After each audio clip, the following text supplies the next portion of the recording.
সেটাও তো সে বলতে গেলে ওখান থেকেই টাকা বানিয়ে কিন্তু মেরে খেলো।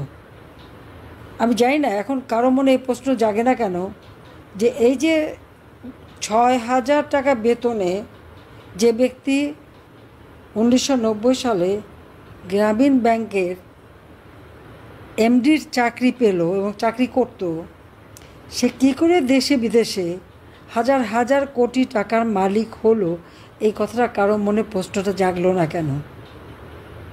বারবার তো আমাদের পরীক্ষা দিতে হচ্ছে। 2001 সালে বিএনপি এসে খোঁজ করলো আমাদের কোথায় কী সম্পত্তি আছে। খোঁজ করতে করতে মজার ব্যাপার হলো যে আমেরিকায় FBI খুঁজে বের করলো তারেক জিয়ার দুর্নীতি, সেই সিমেন্সের কাছ থেকে টাকা, খালেদা জিয়ার নাইকোর দুর্নীতি, এবং FBI লোক কিন্তু এসে তারেক জিয়ার বিরুদ্ধে সাক্ষী দিয়ে গেছে।